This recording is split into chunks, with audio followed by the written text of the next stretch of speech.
What's up, everybody? Welcome to the Scratch Agency podcast, hosted by Scratch Agents for Scratch Agents. This episode is brought to you by Virtual Intelligence, your premier partner, client-facing and back-office virtual employees.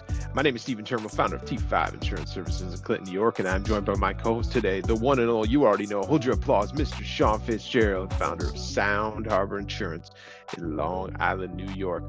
Ladies and gentlemen, it is a solo pod. Mr. Fitzgerald said he wanted to take a few of us to school today, so we got our backpacks on. We got our lunch packed, and we are going to go to school on some delegation. Is that right, Mr. Fitzgerald? That is right, man. And I got to say, this is our first episode after doing one in person, our first one in person. And I got to say, the energy is different, man. I'd like to be in person more often if we could make that happen. We're gonna have to make that happen. We're gonna have to make that happen. Oh yeah. So what are we talking about today? Yeah, so during our mastermind, I gave a presentation regarding delegation and playbooks and all that fun stuff. And the piece I got a lot of feedback on was the delegation aspect. So because it's short, sweet, and right to the point, I figured we'd touch on that today. Probably won't be more than 10 minutes. And to give credit where credit's due, you're going to hear Dan Martell probably for the next 5 years at least. He is the one that taught me this system on how to delegate. So most of the stuff you can find on his content if you search for it. And what you'll find is most of the stuff that I like to go over related to business is stuff that you can read about, find online, and all that type of stuff. I just add my own little twist to it. So I would just recommend to you, if you see it, implement it, take some action, and that's going to be the biggest part of it. So I'm going to go ahead and share. We're going to do a little whiteboard session. So I would highly recommend going over to YouTube so you can see this in real time.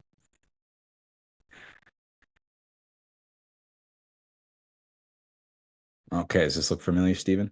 All right, so we got Stephen saw this, so hopefully he doesn't fall asleep during this 10 minutes, but this is the buyback loop. So and this is all related to delegation. So what happens during our business career is we first hit pain, right? This is the pain line. So when you think of pain, think of you're starting to miss phone calls, you're starting to drop the ball on some emails, you're forgetting to get back to people, you're just barely holding your head up above water, right? So this is the pain line. Once we hit this pain line, the first step you want to do in this 3-step process is audit, and that is audit your time. So Dan loves to talk about a time and energy audit specifically, which I love. I don't think there's any better way to audit your time. So what you're going to want to do is every 15 minutes, write down exactly what task you just did in those 15 minutes. So maybe it's making, you answered 10 emails, you took phone calls, you did a vehicle change, whatever it is, write it down and do that for at least a week straight. Sounds easy, but it is not easy. It's super challenging, actually. But when I did it, it was pretty eye-opening. And I'll show you what some of the tasks look like. So when you let me stop you there. So how specific should we get when we're auditing our time? How specific should we get when we're going? Because 15 minutes a day, every 15 minutes during a day is a long time. That's a lot. Yeah. And to your point, I think you said it sounds easy. I don't really think it sounds easy. I think that is, you got to be intentional in doing that. Probably have timers or whatever to remind you every 15 minutes to do that. So what are some suggestions about like what that should look like as far as the specific on that front? Yeah, I mean, literally write down have a timer. I just did it on my phone. Some people buy the little, I know like TG likes the little desk circle desk timer that you can just click. That one probably would be better. So this way you're not like on your phone more than you should be. But I mean, it's basically, that's how you have to do it. You have to have the timer. And then, even if you're on TikTok or Instagram or whatever, social media, you got to put that in because that'll tell you where you're spending a lot of your time, So I gave a few examples here on the left-hand side of just common tasks that insurance agents will see throughout the day, right? You have ID cards, vehicle changes, COIs, reports, cancellation reports, producer reports, things like that. You have your emails, you have team meetings, sales, networking, recruiting. Sales could be quoting too, things like that. So once you have it all written out, the next step you want to take in that process is to categorize them in 2 different categories. One is highlight them red if it's something that's draining your energy, and that's a low dollar task. And then highlight the ones in green, that's high energy, it lights you up, you look forward to doing it, Um, and then this way you have the two separate categories, right? And then what you want to do is, so once you have them in the two separate buckets, right?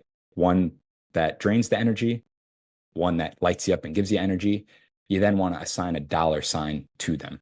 And the dollar sign is just, think of it as a value scale of how much it would cost somebody to do that task for you, right? So some low dollar tasks might be creating an ID card, a vehicle change. It could be COIs, it could be cancellation reports. I mean, then high value stuff might be things like team meetings, sales, networking, recruiting. And those are high value tasks because you probably need to hire like a sales producer or a COO or somebody that's going to cost a lot of money to do these types of tasks. So once you have it broken up into two buckets, you have the dollar signs assigned.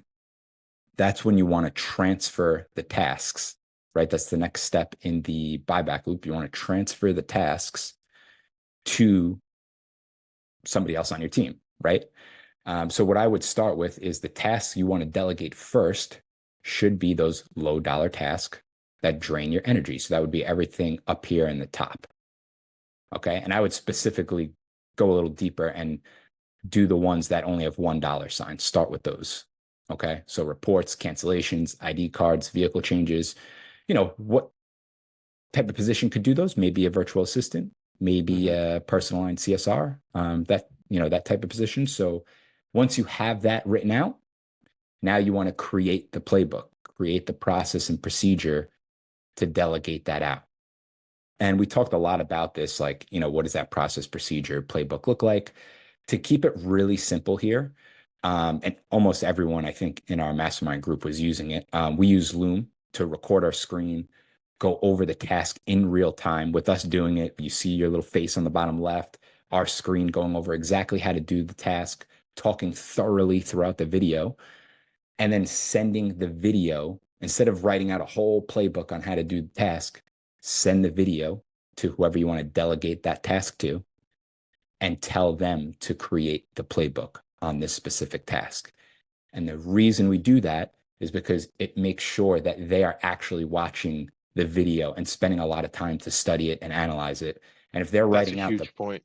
Can you right, and repeat if that again? That last part about yeah, telling. so if we're sending them the video of us doing the actual task, it forces the employee or team member to like analyze the video and actually pay attention to it. Because think about it, in the video, when they're doing the playbook, it's going to have a step-by-step guide on how to complete the task. So if they have to, it's kind of like when you were a kid and you're in trouble, you had to write on the chalkboard like 100 times. It's kind of like you're forcing them to really study the material, you know? So, That's good. and that helps save you time. You don't have to sit there and create a whole playbook. And then once they complete it, they can send it to you, and then you can just do a quick review of it to make sure everything looks good and make your touches to it if you think you need to. Okay, so that would be the transfer part. All right. Now the fill part is, so now that you've delegated your tasks, right? What are you going to fill your time with now that you have more time available to you since you've delegated your low dollar tasks away? And this was something good. I actually didn't get to talk in the mastermind group, but actually outside of the actual presentation, Tamron and I were talking, and we were kind of talking about like, hey, what would you fill your time with? And one of the things we really touched on was spending money to help develop your leadership, communication skills, things like that. So development, right? Now, it doesn't have to only be development. That's one thing it can be. But development, leadership would be a big one. And then the other big one would be use that time into revenue producing tasks. Maybe now, like you, for instance, Stephen, like you're always doing networking. Like now that you've freed up all this time, could you now do more of all this on the bottom? Maybe Yeah. you Can could I make a have, comment on something you said too? yeah, Under the fill part, you said spending money to help with your development and all that. A scratch agent that's 2 months in may not have money to spend on that, right? You've been very that's true. lucky to be able to do these incredible coaching programs, and we're all very thankful for you sharing this of what you're learning, which is fantastic. But there's so much on YouTube University, right? There And is. you That's a great point. force force yourself during this fill time to say, now a half hour a day, I'm going to require myself to watch a new video on this topic. And I mean, Yep. with that, you can go so many different directions with that. We talked a little with Don about that, about niching out and everything. But from an education standpoint, it doesn't need to be signing up for your CIC. It doesn't need to be signing up for a coaching program with the coaches who's of the world that costing you several $1,000s. There's so Great point. much stuff on YouTube, and most of these people that are be costing you thousands of dollars to get into their coaching programs are providing a ton of free content. Obviously, it's not going to be as much as what they're doing on their coaching programs, but start with that. Give yourself 20 minutes a day, 15 minutes a day to read a book on that section that you're trying, leadership or whatever, to your point with Tamron. But I just wanted to make that point because I think that's overlooked, of the amount of things that are out there in today's age that we can look at from an education standpoint when you're driving, whatever it is. Dude, that's a phenomenal point. You know, for instance, like if you wanted to delegate your emails to someone, if you just Googled or YouTubed how to delegate my email to an assistant, a million videos are going to come up, and you could probably, Right. as long as you're listening to the right people, you'll get great information and value from that. So I'm glad you said that. That's a really good point. And we talk a lot about talking with others in the industry about what's working well and taking it, making your own. That's the same way. Find 5 emails about delegating your email and take little bits and pieces from that and make it your own. Yeah, I think even like Billy Wagner's done some Facebook stuff about delegating emails. You know, Dan Martell's got a bunch of stuff on YouTube. I mean, there's so much stuff you could find. So no, that's a great point. But that's the buyback loop. That's the 3-step process you would take to delegate, audit your time, transfer it via the playbook, and then fill it with leadership development and revenue producing tasks. And then every time you hit the pain line, loop it over again.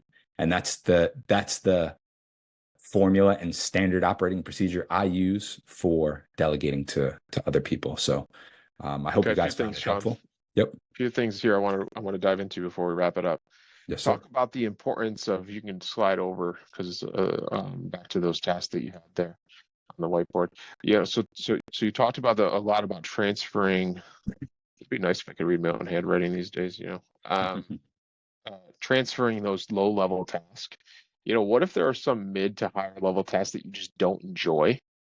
Talk about the importance of transferring those as well, because I know you talk a lot about transferring the low level tasks, but there may be some of these high level tasks of reconciling our books or whatever as new business owners and scratch agents that like we just don't enjoy.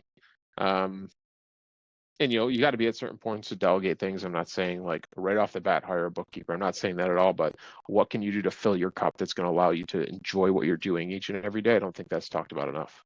Yeah, that's a good point. I mean, that's why I like to assign the dollar signs, usually one dollar sign through 4. So I would say COIs are like a mid value, even emails to a point, because you have to hire somebody to do that. So I mean, there's cost to that, right? Even like a bookkeeper, you got to hire a bookkeeper.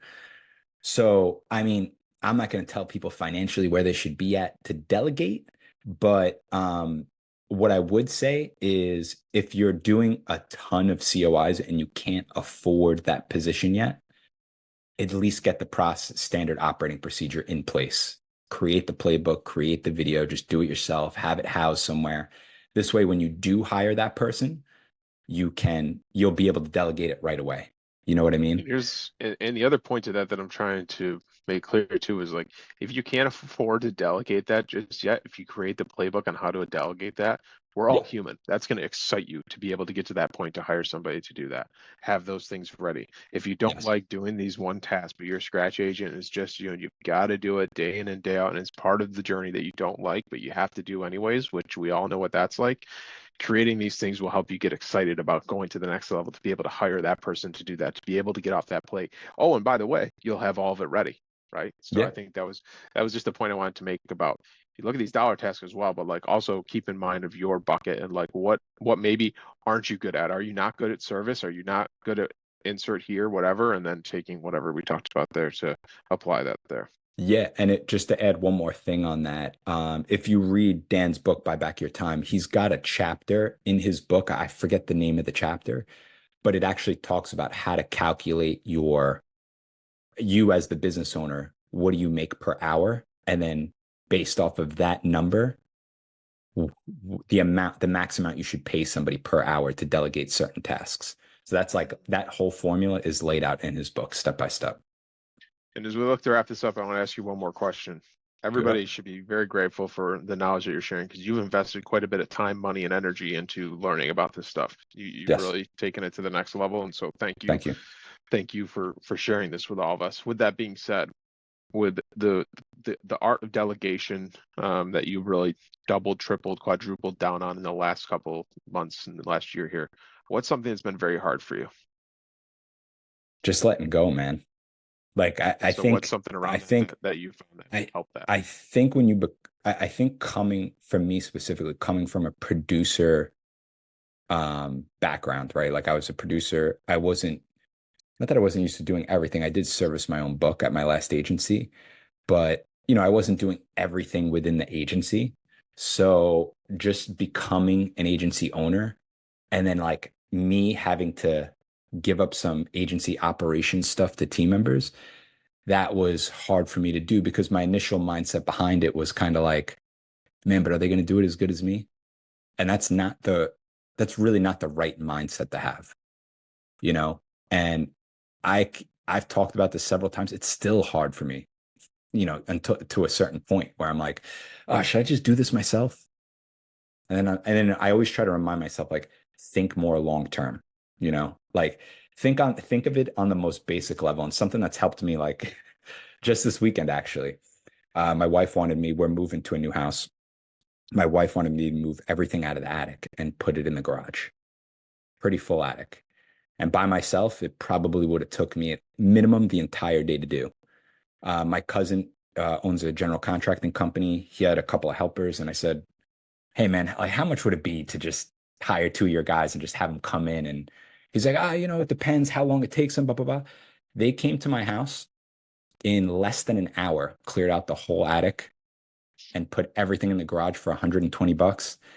And I was able to go to the park with my daughter and had a great time at the park. And then like It's a great example. that little thing, I'm just like, that's kind of how I try to correlate the stuff to business, man. If I can just Mhm. not everything needs to be done right away, and that's a big mistake a lot of us make, me included. To some point, I catch myself doing a. Why am I doing a COI?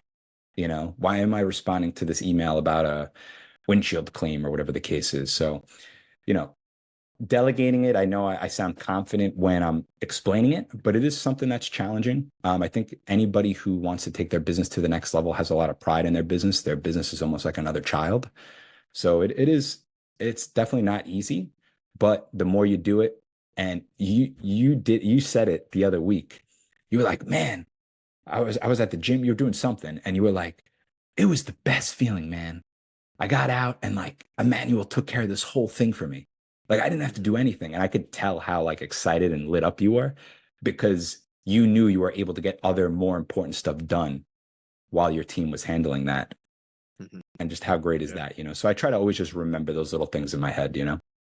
Yeah, I love the example you just gave about doing that thing at the house and what it was able to do. I mean, you can look at it two ways. Maybe you were able to work an extra hour on the business, but in this case, you were able to take your daughter to the park, which sparked a memory. That was a fantastic day. That was great memory for her, great memory for you as a father. That's worth $120 all day long, right? So, like, look at those things Exactly. in your business of like what cups do you want to pour in when it comes to delegation?